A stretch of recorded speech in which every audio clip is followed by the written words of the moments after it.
നമസ്കാരം, ഇത് IBN Malayalam. Sabarimala rope way നിർമ്മാണം ഈ മണ്ഡലകാലത്ത് തന്നെ ആരംഭിക്കുമെന്ന് മന്ത്രി VN വാസവൻ കോട്ടയത്ത് മാധ്യമപ്രവർത്തകരുമായി സംസാരിക്കുമ്പോഴാണ് മന്ത്രി ഇക്കാര്യം വ്യക്തമാക്കിയത്. ശബരിമലയിലെ റോപ്പ് വേ നിർമ്മാണം ഈ മണ്ഡലകാലത്ത് തന്നെ ആരംഭിക്കുമെന്ന് മന്ത്രി VN വാസവൻ പറഞ്ഞു. 15 വർഷം മുമ്പ് ഉയർന്നു വന്നതാണ് റോപ്പ് വേ എന്ന ആശയം. ഇത് സംബന്ധിച്ച ഫയലുകൾ എങ്ങുമെത്താതെ കിടക്കുകയായിരുന്നു. പിന്നീട് റവന്യൂ, വനം, ദേവസ്വം മന്ത്രിമാർ ചേർന്ന് നടത്തിയ വകുപ്പ് തല യോഗത്തിലാണ് റോപ്പ് വേ സംബന്ധിച്ച ആശയം വീണ്ടും ഉയരുന്നത്.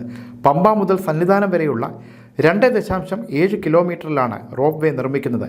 40 മുതൽ 60 മീറ്റർ വരെയാണ് ഇതിൻ്റെ ഉയരം. റോപ്പ് വേ നിർമ്മാണത്തിനായി വനഭൂമി ഏറ്റെടുക്കേണ്ടി വരുമ്പോൾ പകരം വനവത്കരണത്തിനായി റവന്യൂ വകുപ്പ് ഭൂമി നൽകേണ്ടതുണ്ട്.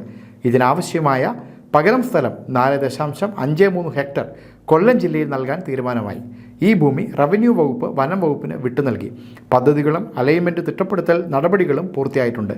സന്നിധാനത്തേക്ക് അവശ്യ വസ്തുക്കൾ എത്തിക്കുന്ന ട്രാക്ടറുകളുടെ ഓട്ടം ഏറെ അന്തരീക്ഷ മലിനീകരണം ഉണ്ടാക്കുന്നുണ്ട്. റോപ്പ് വേ പൂർത്തിയാകുന്നതോടെ ട്രാക്ടറുകൾ ഒഴിവാക്കി സന്നിധാനത്തേക്ക് സാധനങ്ങൾ എത്തിക്കാനാവും.